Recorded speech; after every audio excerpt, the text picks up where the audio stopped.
Kia ora tātou. Well, I'm competing with two things. Kai is waiting, and there's a rugby game on that I want to watch too. Julian covered off my kōrero for us. It covered the whole thing, so kia ora tātou. No. Well, tuatahi, me mihi ka tika ki te mana whenua me ki nei tahu, ngā mau ngā whakahi, ngā mau ngā kōrero nei rā te mihi atu ki a koutou, tēnā koutou. O ti rā tātou e hui mai nei tēnei rā, ngā mana ngā reo, ngā kārangaranga kei wainui koutou, tēnā koutou, kia ora tātou. Let me get on with the business, eh? So we can go and have a kai.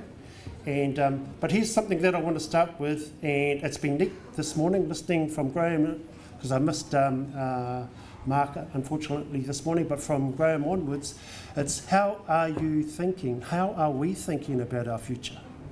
And what we had snippets were with transformative practice, criticality, all the way to interdisciplinarity, and all of those words. But what it's doing is it's helping us to think about our future.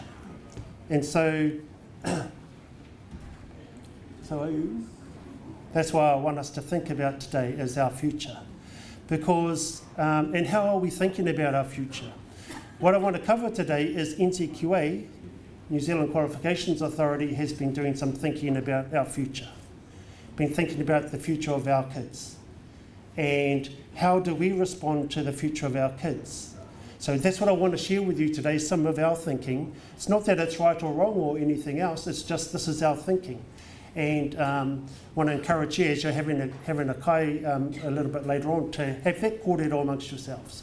How are we thinking about it? We've had some great prompts this morning to get us going. Just before I start on this, because the theme for this session was reflecting on Māori success. And good whanaunga of mine, Mauri Ora Kingi passed away, and Rangi acknowledged those ones who have passed throughout the course of this year. But Mauri Ora Kingi, from Tūhourangi, from Te Arawa, he was our māngai kōrero, he was our chief, he was our orator, he was the one that we all looked up to. Even though he was still relatively young when he passed, but we all still looked up to, because he was the man who was across our marae, not only in Te Arawa, but across the mutu. And there was a beautiful tangi for Mo, where iwi from all across the mutu came to pay their respects. And we heard of his kōrero, you know, when he was brought up, born in Ngāti Rereahu, taken down to Ngāti Raukawa, nurtured there, taken back by Hiko Hohepa back to Te Arawa, and he was the guy who swept the feet of manu kōrero from all others because of his knowledge at such a young age, and that followed through. And so I was reflecting, thinking, so that's what Māori success looks like. That's what it looks like, is when Mauri Ora gets up and is, because he was such an expert in the reo and whakapapa knowledge and kapahaka and all of those sorts of things. This whare here, back in when I was reflecting, Tuia Te Ako 2012 at Puputia Marae, and Mauri Ora talked about this whare, Rauru. So Rauru stands in the Hamburg Museum over in Germany, and he spoke quite eloquently about this whare, because I don't know if you remember, if you were at that hui, he spoke of its wairuatanga. Hey, see the intricacy of the whakairo and in the building of that whare, and he talked about how 7 people had died through the course of this particular whare being built and being carved. And then he spoke about it standing in Germany over 2 world wars, while the rest of Hamburg was getting shelled and all the rest, and all the other buildings were fallen. Rauru continued to stand. And so he talked about that, but what he actually talked about, and we've heard a lot of it today, what he brought us back to was our values. He brought us back to kaupapa. What he wanted to do was he wanted to guide us as Māori. That's what he wanted to do with us. And these are the sort of things that Mauri Ora talked about. Now, Mauri Ora wasn't a professor, distinguished or otherwise, but what he did was he talked about manaakitanga and kaitiakitanga and whanaungatanga and rangatiratanga and all of those other values. He didn't try to intellectualise them or academicalise them, if that's a word. But what he wanted to do was make sure that people felt and understood what they meant from his perspective of working with the people. Because for us in Tūhourangi, he was the chief of the people. And so that's my reflection in terms of Māori Ora, was that reflecting on Māori success, while we can talk about these things and whatever else, it's to bring it back to its most simplest form and to ensure that things like manaaki are so entrenched and so just the way that we do things as Māori. So there we go. So it's that cultural framework, and we've had, as I said, we've talked lots over the years about cultural frameworks, but the reflection from Mo is that for the young ones in the future world, it stands. That type of cultural framework around those particular values stands and will stand the test of time. Moa ke tonu atu is basically what he is saying. And so the whakatauki that Julian said, he pūkinga wai ka putu te rākau, he pūkinga tangata ka putu te kōrero, was a kōrero that Māori Ora, I heard him say quite often. Quite often in his kōrero he'd say this. And again, it just encapsulates for me, it may for you, or you may have another whakatauki, but it encapsulates what he wanted to ensure that we got in this with our current generation. Firstly, I just want to acknowledge Nahiwi and the team, Lee, koutou mā, ako Aotearoa. New Zealand Qualifications Authority is proud to be a sponsor of Tuia Te Ako and supporting the kaupapa. What I want to point to is this is the new logo of ours. So kia noho takatū ki tō āmua ā, qualify for the future world. And so when I say how is NZQA thinking about things, this is how we're sort of thinking about things. So we're thinking about things as this is the changing world. Our world is changing fast. Digital, as you see here, and there'll be a lot of digital kōrero in here today, but global and digital. So I've already heard this morning how our people want to move. They want to move, they want to be strong in their culture, they want to be interdisciplinary, they want to be able to grab the skills of other areas, but they want to be able to move. And they can access that knowledge. They can access that knowledge at their fingertips. So let me go through some of this kōrero. So why is global and digital important for NZQA? For those reasons. Because as we heard, the demographics, the young ones coming through are living and working in this global digital world. So the challenge for us as NZQA is we don't want to change just because we're NZQA, because we do tertiary education quality assurance and we do secondary school examinations, so we administer NCEA. Those are the core things that we do as NZQA. But we're thinking about these things because the world is changing. The way that our kids are learning is actually quite different to the way that we were taught. Actually quite different to the way Māori Ora was taught when he was with Heko. The world is changing so rapidly that us as NZQA, we've got to respond to that. And so that's what we're thinking about, and encourage others to think about what that looks like as well. So there we go. Access at the fingertips. That's where knowledge is. Knowledge is at the access, either whether it's whatever device it might be, wherever in the world that knowledge may be. Our young people, and they're so savvy with this stuff, with the digital, but they can access it. So we think to ourselves, okay, so if kids can access it, and if teaching and learning is happening in that type of way, and then we're going to expect them to rock up to an exam centre every November or December of every year. We're going to give them a pen and paper, sit them in a room for 3 hours and give them an exam. Bringing it back to the work that NZQA does. Now, that doesn't quite seem right because that's not what their expectation would be. The young demographic will say, I want it now. Sorry, this one here. I want it anywhere, anytime. I want it online and I want it on demand. When I'm ready to be examined, that's when I want to be examined.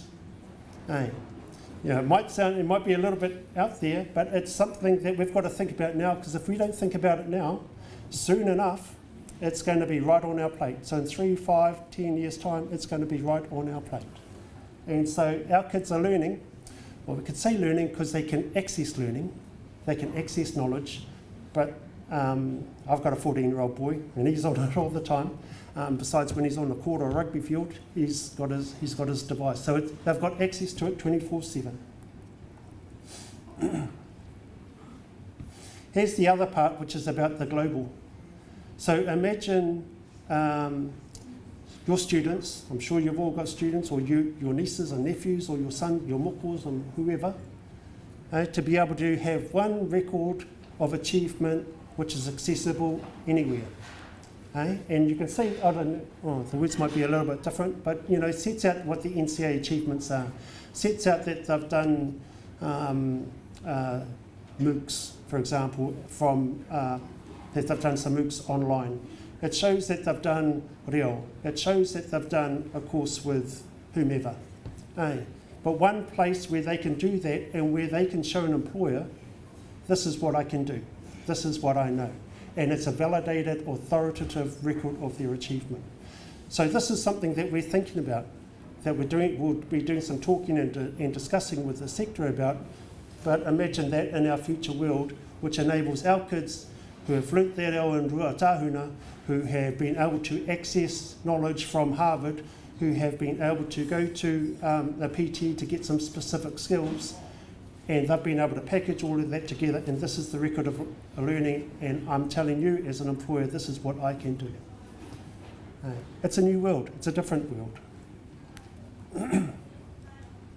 So that's the point, āmua, our future is sort of, it's ahead of us and it's in front of us, but our tamariki and our mokopuna, the world for them is quite different to the world that us as adults and as institutions, and the way that institutions have been formed and grown and developed, that's what's changed. So the personalisation of learning is becoming more and more evident, and that's the world that these young ones live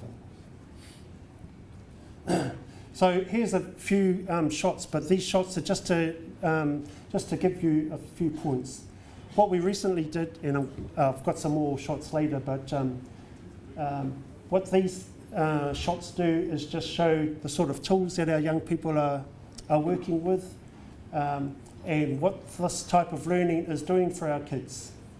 So actually it's making them collaborate and engage, it's more interactive, it's certainly more fun, the teaching is changing, where I think the term, you probably all know the term, but it's flipped learning. So that sort of term where the teacher's the facilitator, the learner is accessing knowledge from anywhere. It's actually really good pedagogy, if that's a word that you are really familiar with.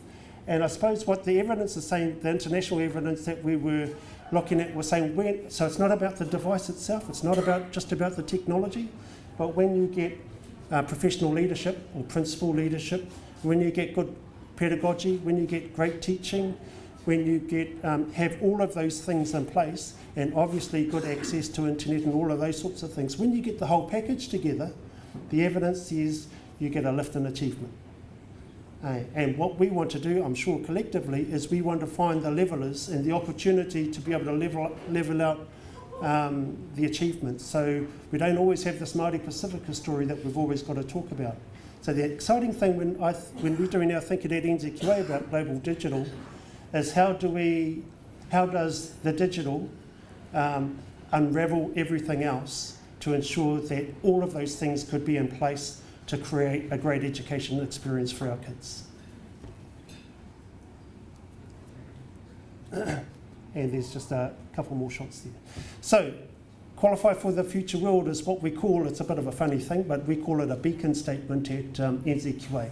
It's something that is up on the hill that we're aspiring to, qualify for the future world, and how we're going to mark ourselves on that is by 2020 we would expect NCA to be online. So we are doing some things now in terms of pilot projects and whatever else to be able to prepare ourselves as well as the sector to ensure that we can deliver NCA online by 2020, and to have qualification recognition agreements with 50 other countries throughout the world to enable our kids to be able to transition seamlessly from qualifications that are recognised here in New Zealand to qualifications that are recognised around the world. So those are two things. But what we had to think about, and what I had to think about with the team, was what is the equity goal that we strive for? And one that is compelling enough that it changes the game for education for our students. So what we've decided on, and what I want to share with you today, is to focus on Māori and STEM. Yeah? So remember, the cultural framework is important here. So it's not to say we give up anything else. It's still to say centre point, manaakitanga, kaitiakitanga, language, culture, all of those sort of things. But let's pursue and measure our progress in Māori and STEM. So this is what we've set ourselves as a goal. So we're aiming for a 50% lift. It's a bit long-winded. Hey, read the red bits. 50% lift succeeding. So in the middle bits, NCA level 3, in those subject areas, an internal measure for NZQA, Māori students succeeding in a global and digital world. So all it is, it's a marker for us to say, if digital and global, if our kids are achieving in that type of environment, then how can we measure that? We can measure it by seeing the 50% lift in achievement.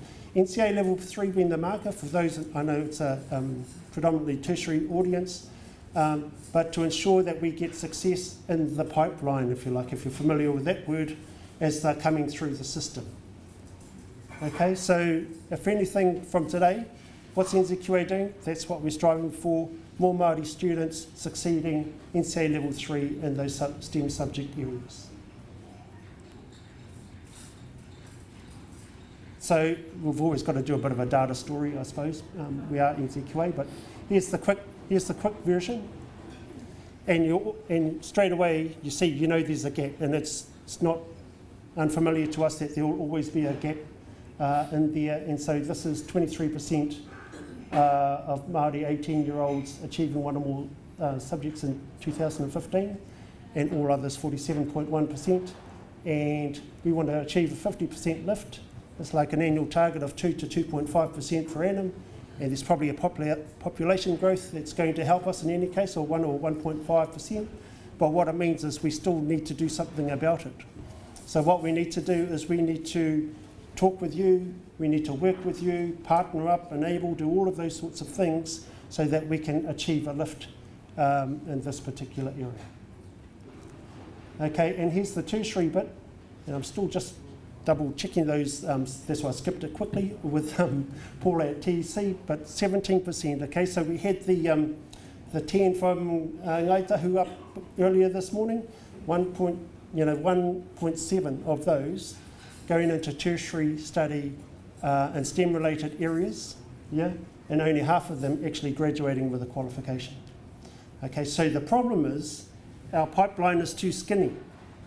Our pipeline is too skinny, so we need to expand the pipeline of kids coming through, which means from the time they make choices, when they are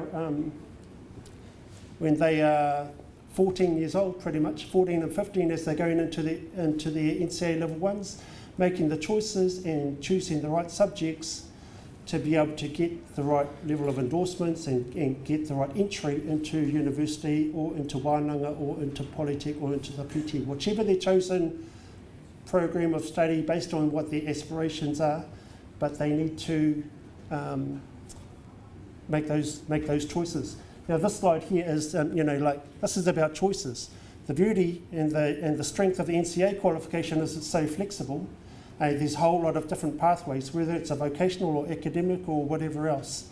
And so there's lots of choices. This fellow here is trying to decide which tāmoko he wants to go for.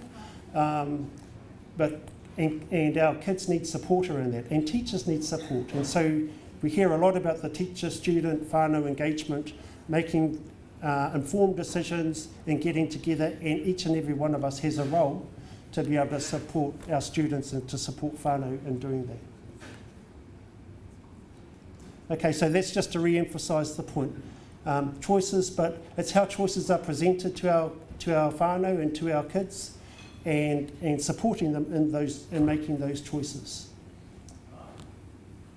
They do change their minds, kids, but it's the what I want to emphasise, it's the process, or it's making sure that they're laid out so that they do make informed and good choices. Okay, so what are we doing about it? And this has helped us to inform our thinking.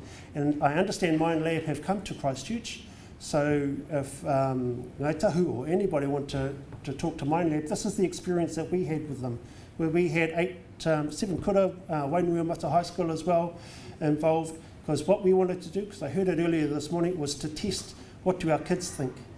And so we have Ben Naya and Kimiora McAllister from our office and Jodie Allen, and so they spent some time with these kids from these kura and took them through a Mind Lab experience. And so these are the sorts of, these are just images, but they learned like they did some coding stuff, they did some stop motion animation, you know, so they started to play with some tools, but the whole idea was to find the glint in the eye. That was the idea of creating an experience for them, to take them out of some of them came from Porirua, some of them from Waioni Waititi, you know, from around the place, but see what gets them going and see where that spark in the eye is for these kids. And we want to create more experiences like this for our kids. And then they get to do some really cool stuff. And they get to have a whole lot of fun. So you've got to keep your eye on this now, because I think this just comes in and out in like 5 or 6 seconds. And this is some of the examples of the work that they did using some of these software things, digital things.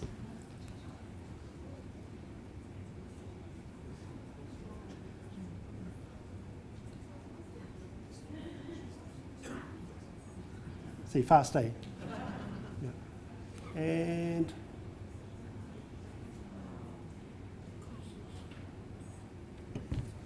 so it just gives you a little bit of a snippet about where our kids are at and what they're thinking. They love this stuff. And then the follow-up is so important with those kura and with these students to say, yeah, I'm really keen on that because I experienced something and this is informing why I want to just, I've really got to stay with maths next year. You know, if it's my NCA level ones, then I've really got to do that. And these are the standards I need to take and whatever else. And then working with the teachers and yourselves as educators to really nail that, so each of them have a plan going forward. Okay, I think that just about gets to the end of it. So there's the question for you guys. How are you thinking about our future? NZQA is thinking about it as global, digital, underpinned by a cultural framework. And that's how we're thinking about it. We're wrapping that into how we think about our core business to ensure that, you know, we have tertiary education quality assurance and we have NCA administered, and so parents and employers and whānau and hapu and iwi have confidence in that, and so that is all good. That gives us the space to think a little bit broader. What's happening in the big wide world? What do we know what works? Where's the evidence for that? And how can we respond for our kids in their future world? Reader.